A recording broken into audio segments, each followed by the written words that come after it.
नमस्कार। राज्य शिक्षा शोध एवं प्रशिक्षण परिषद बिहार पटना में आप सबका स्वागत है। बच्चों, आज की कक्षा में हम वर्ग सप्तम से गणित में त्रिभुज और उसके गुणों पर चर्चा करेंगे। पिछली कक्षाओं में भी इस पर चर्चा हुई है। हम लोग ये जान चुके हैं कि त्रिभुज के क्या प्रकार हैं एवं उसके कुछ गुणों को भी हमने सीखा है। बाह्य कोण, अंतःभिमुख कोण के बारे में चर्चा किए हैं। इसके अलावा हमने आपको त्रिभुज की माध्यिकाएं एवं उनके शीर्ष लंबों की जानकारी दी है। हमने जाना है, आइए तेजी से एक रिकैप ले लें कि त्रिभुज की 3 माध्यिकाएं होती हैं। और माध्यिका क्या होती है? शीर्ष से सामने वाली भुजा के मध्य बिंदु को मिलाने वाली रेखा ही माध्यिका कहलाती है। काफ़ी आसानी से हमने माध्यिकाओं को ढूंढा था एवं कुछ कागज काटकर जो त्रिभुज बनाए थे उसमें भी हमने माध्यिकाओं को ढूंढा था। हम ये पाए थे कि माध्यिकाएं एक ही बिंदु से गुजरती हैं एवं उस निश्चित बिंदु को एक नाम दिया गया है केंद्रक। ठीक उसी प्रकार से त्रिभुज के शीर्ष से सामने की भुजा पर डाला गया जो लंब है, जो सबसे कम लंबाई का होता है, जो सामने की भुजा पर 90 डिग्री का कोण बनाता है, जिसे आप उस शीर्ष और भुजा के लिए ऊंचाई भी कह सकते हैं, उसे शीर्ष लंब कहा जाता है। एवं त्रिभुज में कुल कितने शीर्ष लंब होते हैं बच्चों? पूर्व की कक्षा में हमने जाना है कि 3 शीर्ष लंब होते हैं एवं सभी शीर्ष लंब एक ही बिंदु से गुजरते हैं।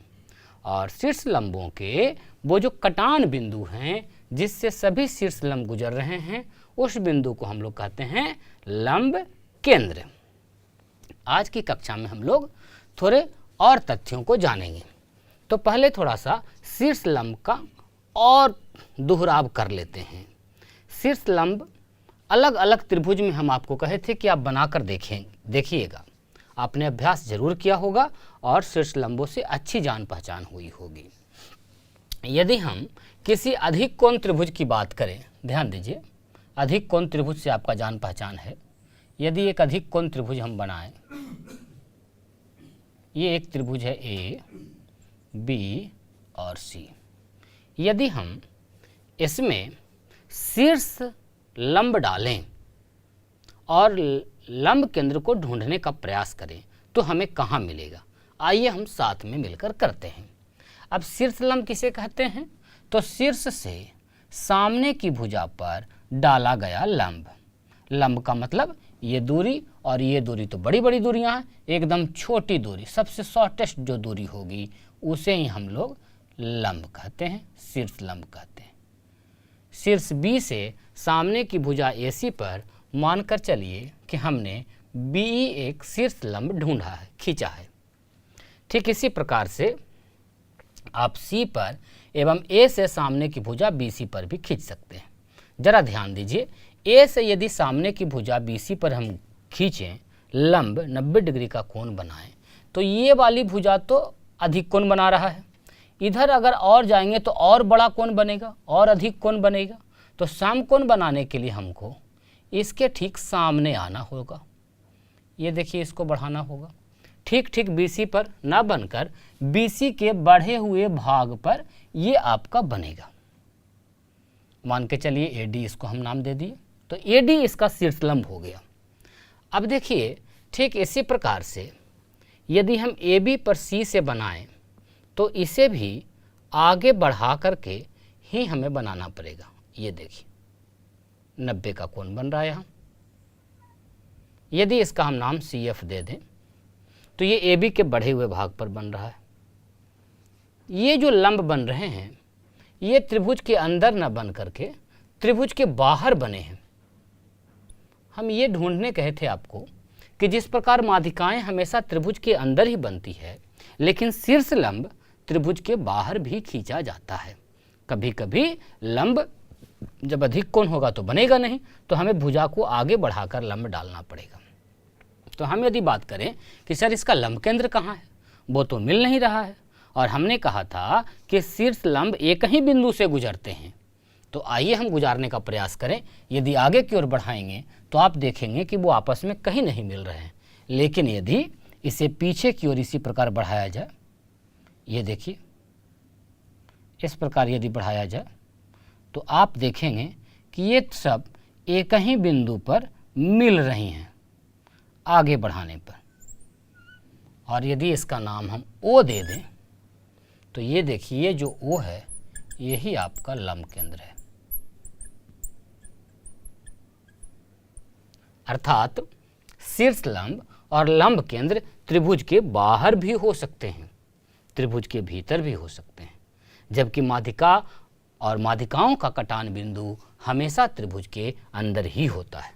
तो जिस प्रकार का हमने आकृति बनाया है, आप भी अपनी कॉपी पर एक अधिक कोण त्रिभुज ड्रॉ कीजिए और प्रयास कीजिए उसका लंब केंद्र ढूंढने का, सामने की भुजा पर लंब डालकर। यदि आपको सामने की भुजा पर लंब डालने में परेशानी हो रहा है तो हम आपको कंस्ट्रक्शन बताते हैं। आप क्या करें, प्रकार ले लें, उसके मुंह को खोलें और जिस शीर्ष से आपको डालना है सामने की भुजा पर लंब, उस शीर्ष से सामने की भुजाओं के 2 कटान बिंदु ले लें। जैसे हम यदि कहें, ध्यान दीजिए, ये एक त्रिभुज है, हमें इसका शीर्ष लंब डालना है। तो तरीका क्या है, प्रकार का एक नोक एक पर एवं पेंसिल यहाँ रखते हुए इस प्रकार ऐसे घुमा लें। सामने की भुजाओं पर आप देखेंगे कि 2 कटान बिंदु मिलेंगे। यदि अधिक कोण त्रिभुज है तो भुजा के बढ़े हुए भाग पर मिलेंगे। अब इन दोनों कटान बिंदु पर प्रकार को रख करके एक अलग जगह काट लें और ये जो कटान बिंदु मिलेगा इससे आप इसको मिला दें। ये जो होगा आपका, ये शीर्ष लंब होगा। बहुत तेजी से बताए हैं, आप प्रयास कीजिए करने का, नहीं तो फिर इस पर हम और भी चर्चा आगे करेंगे। फिलहाल ये तो पुरानी बातें थे जो पहले पूर्व की कक्षा में हो चुकी है। आइए अब हम और आज कुछ नई बातों को सीखते हैं। आज हम लोग बात करते हैं सबसे पहले लंब समद्वि भाजक की। लंब समद्वि भाजक ये क्या बला है? ध्यान दीजिए, लंब समद्वि भाजक हमेशा भुजा का होता है और त्रिभुज में भुजा कितने होती हैं? 3। तो उन्हीं भुजाओं का खींचा जाता है लंब समद्वि भाजक। जैसे यदि कोई त्रिभुज है जिसका हमने नाम दिया है ए बी सी, भुजा BC का यदि हमें लंब समद्वि भाजक ढूंढना है तो ध्यान दीजिए कैसे ढूंढेंगे। भुजा BC का लंब समद्वि भाजक का क्या अर्थ है या इसे कैसे बनाया जाएगा? तो ध्यान दीजिए, जिस भुजा का ढूंढना है लंब होना चाहिए और साथ ही साथ समद्विभाजक, मतलब 2 बराबर भागों में बांटने वाला। तो भुजा जो BC है इसे पहले 2 बराबर भागों में बांटने वाला एक बिंदु ढूंढें। उसके लिए हमने कहा यदि आप त्रिभुज एक कागज के कटआउट पर बनाए हैं तो कागज के दोनों शीर्षों को मिला दीजिए तो बीच में एक बिंदु मिलेगा जहां से दोनों ही बिंदुओं की दूरी बराबर होगी और वैसी जो बिंदु होगी ये होगी आपका समद्विभाजक, मतलब जितनी दूरी इधर उतनी ही दूरी इधर। ये जो समद्विभाजक बिंदु हुआ इसे यदि D नाम दें और इस पर 90 डिग्री का एक कोण बना दें, लंब बना दें। यहाँ पर कोण हमने बनाया है कितने डिग्री का? 90 डिग्री का। तो ये जो सरल रेखा हमने खींचा है बिंदु D से गुजरने वाली, मान के चलिए कि रेखा L हमने खींचा है, तो रेखा L जो है आपका ये ही भुजा BC का लंब समद्वि भाजक है। लंब समद्वि भाजक आप आसानी से देखकर पहचान जाइएगा।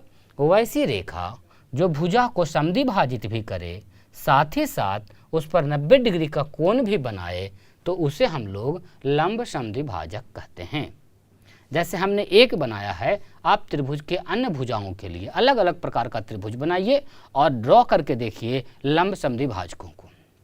प्रयास कीजिए 2, 4, 10 बनाएंगे आप लंब समद्वि भाजक, तो हो सकता है उनके बीच भी कोई गुण हो जो आपको पता चले। ये आपको ढूंढना है, ये आपके लिए कार्य है। जैसे भुजा AB है तो आप इसको समद्वि भाजित करें, फिर वहाँ 90 का कोण बनाएं, इस प्रकार आपको लंब समद्वि भाजक मिल जाएंगे। आशा है आप लंब समद्विभाजक को पहचान पाएंगे यदि वो कहीं रहेगा तो। आसानी से भुजा को समद्विभाजित भी करने वाला, साथ ही साथ उस पर लंब हो, मतलब 90 डिग्री का कोण बनाए, समकोण का निर्माण करे, तो उसे हम लोग लंब समद्विभाजक के नाम से जानते हैं। ठीक इसी प्रकार से एक और टर्म है कोण समद्विभाजक। आइए हम तेजी से इसे भी समझते हैं। नाम से ही स्पष्ट हो जाएगा, समद्विभाजक का मतलब बराबर बराबर दो भागों में बांटने वाला समद्विभाजक। और किसका है भाई? तो कोण का।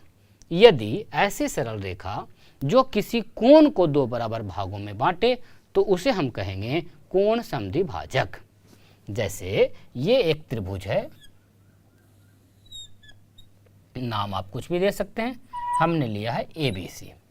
इसके किसी कोण को, मान के चलिए कोण A की हम बात कर रहे हैं, यदि इस कोण को ठीक ठीक दो बराबर भागों में बांटा जाए तो इससे जो सरल रेखा बनेगी, ये दोनों कोण यदि बराबर है तो इस सरल रेखा को ही कोण समद्विभाजक कहेंगे। यदि हम यहाँ बिंदु D दें और कहें कि कोण BAD एवं कोण DAC, अर्थात ये कोण और ये कोण दोनों आपस में बराबर हैं, यानी दो बराबर भागों में बांट रहे हैं, तो ये जो रेखा AD होगा यही शीर्ष A का कोण समद्विभाजक होगा। अर्थात हम कहें कि यदि एंगल BAD बराबर है कोण DAC के, तो AD जो है कोण BAC का समद्विभाजक है।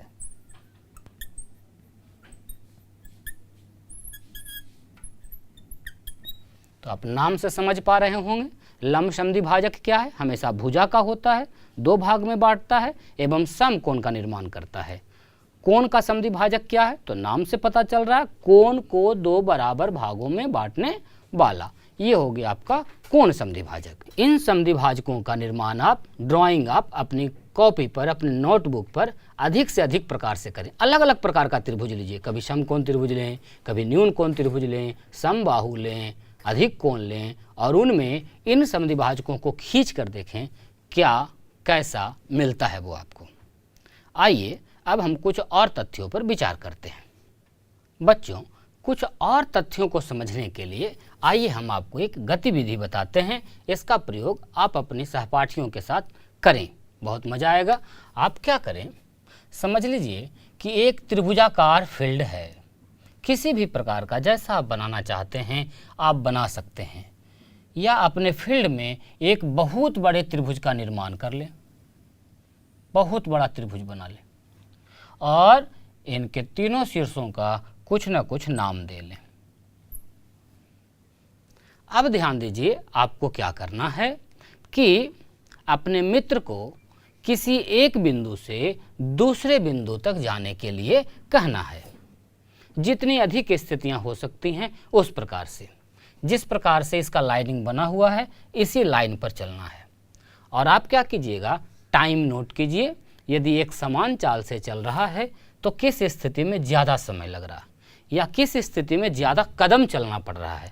आप यदि कदम गिने, 1 कदम, 2 कदम, 3 कदम, इस प्रकार का, तो एक गेम खेले आप अपने साथियों के साथ, एक बड़े से त्रिभुज का निर्माण करें। चलिए, सबसे पहली स्थिति हम दे रहे हैं कि बच्चा बिंदु A पर है। एक शीर्ष पर खड़े कीजिए और उसे पहुंचना है बिंदु B पर। कहाँ से चलना है और कहाँ पहुंचना है जो देखिए। पहली स्थिति हम बता रहे हैं आपको, कहाँ से चलना है, कहाँ तक जाना है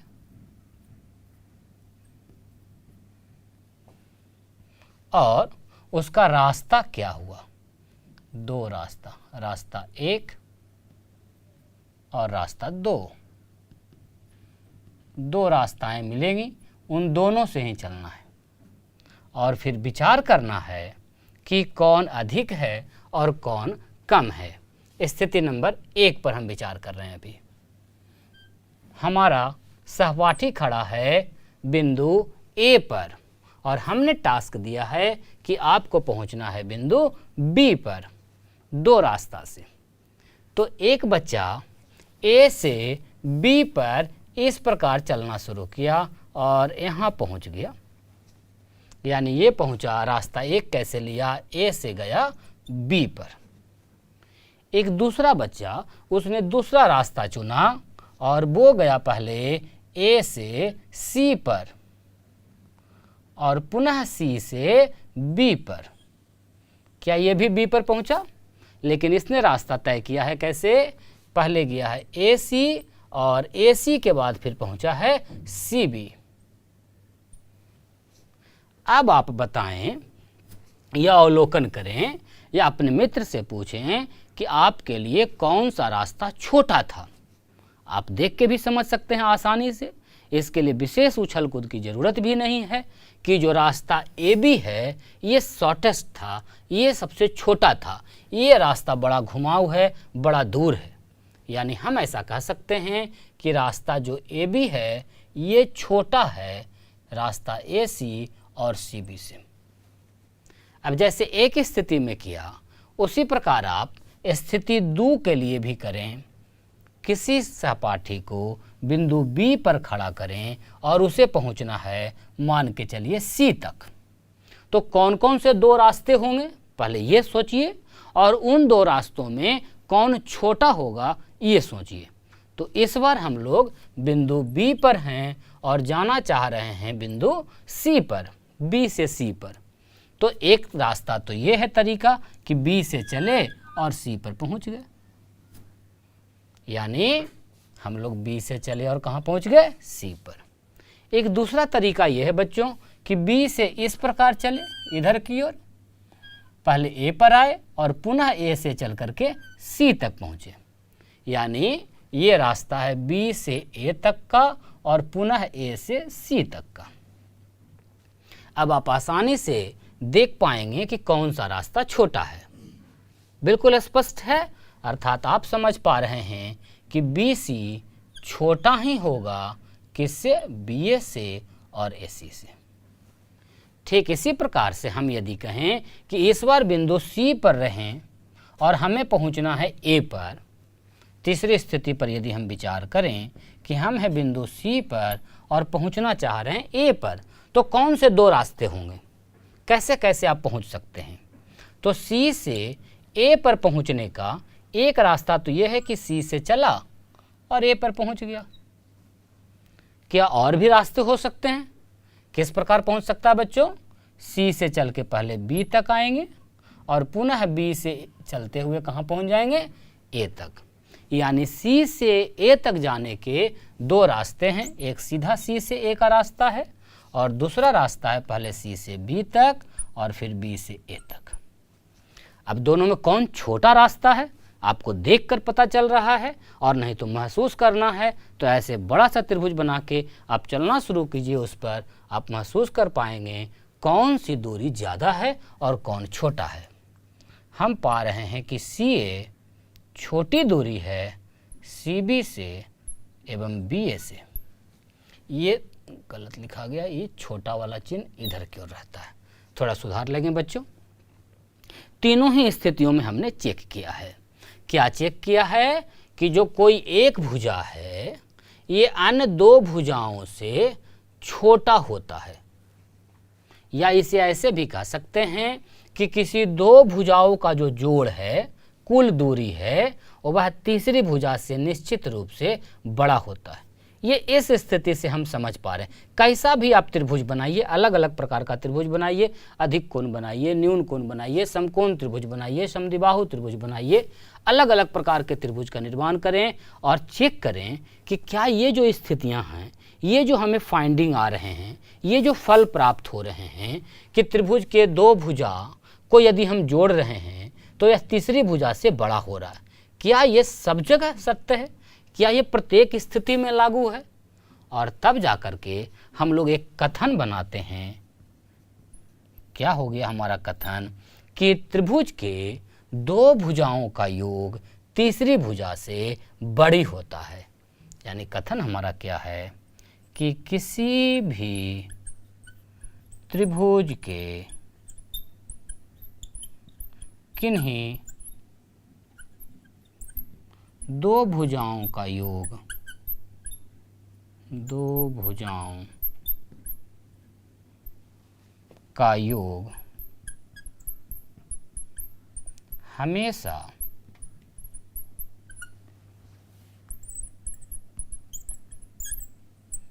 तीसरी भुजा से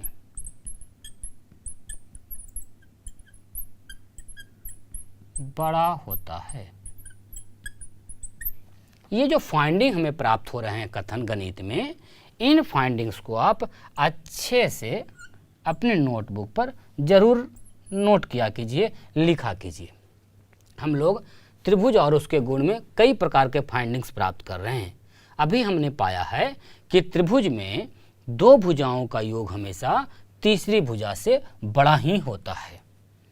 यानी आपको यदि त्रिभुज की भुजाओं की लंबाई दी रहे और ये पूछा जाए कि क्या इससे त्रिभुज बन सकता है, तो आप आसानी से प्राप्त कर सकते हैं कि उससे त्रिभुज बनेगा या नहीं बनेगा। कैसे पता कर सकते हैं?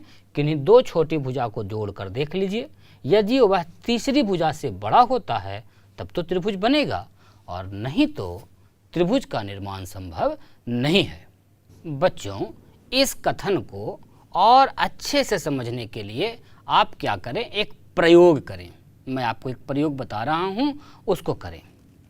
आप क्या करें कि 3 अलग अलग लंबाई के लकड़ी ले लें, किसी भी प्रकार का कमाची ले लें और उससे त्रिभुज बनाएं। अपनी कॉपी पर, अपने टेबल पर, स्टूल पर, जहाँ भी जगह है वहाँ पर त्रिभुज का निर्माण आप लकड़ी की सहायता से करें, कमाची की सहायता से करें।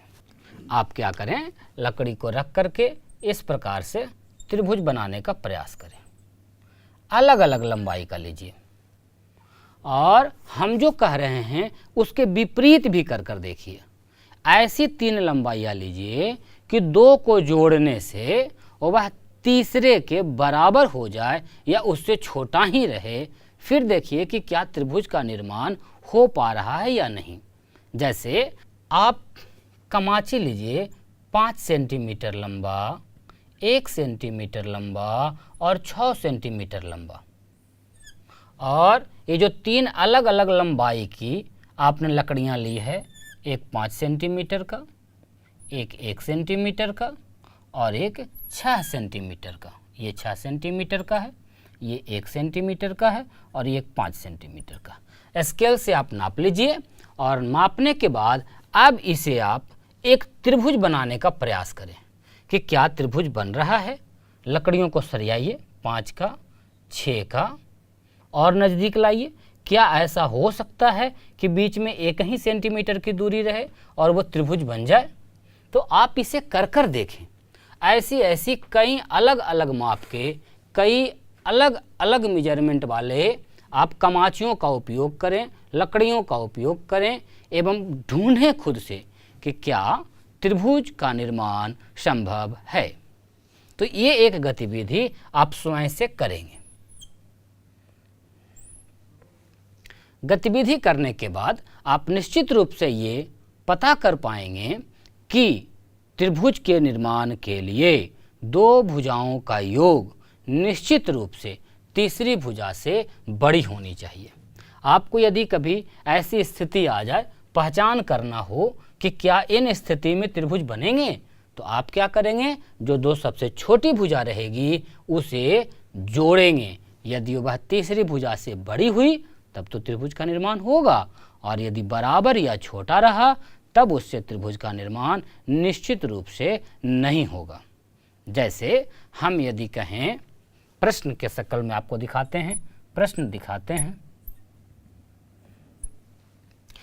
त्रिभुज के भुजाओं की लंबाई हम आपको दे रहे हैं, जैसे लिखा हुआ है 6 सेंटीमीटर, 3 सेंटीमीटर, 8 सेंटीमीटर। ये क्या त्रिभुज की भुजाएं हैं? ये एक प्रश्न है।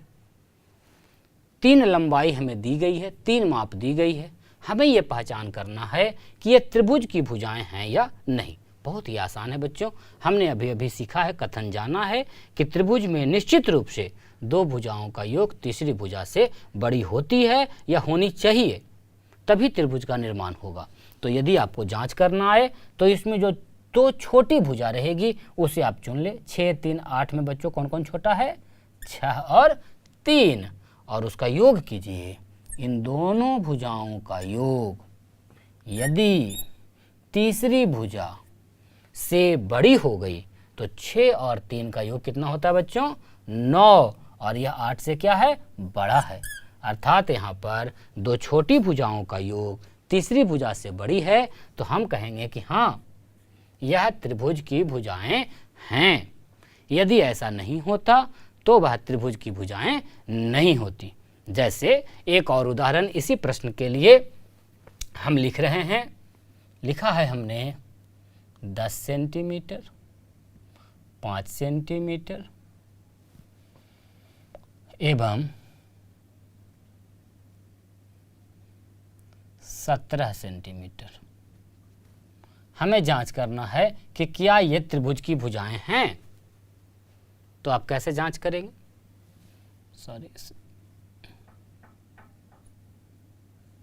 17 सेंटीमीटर कैसे जांच करेंगे? बहुत आसान है। 2 भुजाओं को उठाएंगे, 10 और 5 को हमने जोड़ा, चेक करेंगे कि क्या यह तीसरी भुजा से अर्थात 17 से छोटी है या बड़ी है। आप देख रहे हैं 15 हमेशा 17 से क्या होगा? छोटा होगा। और होना क्या चाहिए था? 2 भुजाओं का योग तीसरी से बड़ी होनी थी। अर्थात इस स्थिति में कभी भी त्रिभुज का निर्माण संभव नहीं है। तो त्रिभुज कब बनेगा? कौन सी भुजाओं का जो 3 समूह है वह त्रिभुज का निर्माण कर देगा? इस बात की जांच आप आसानी से कर सकते हैं किन्हीं 2 भुजाओं का योग करके। साथ ही साथ आप विभिन्न माप की लकड़ियां, कमानियां या कोई भी वस्तु लेकर त्रिभुज का निर्माण करने की जो गतिविधि है उसे निश्चित रूप से करें।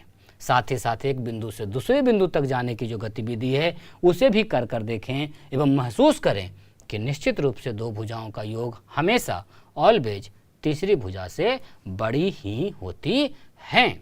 प्यारे बच्चों, आज की कक्षा में हम लोग त्रिभुज से संबंधित कुछ गुण सीखे हैं। अब इस पर आधारित पूरा अभ्यास के प्रश्न आपके पुस्तक पर दिए गए हैं। उन अभ्यास के प्रश्नों को आप बना जाइए, अभ्यास कर जाइए।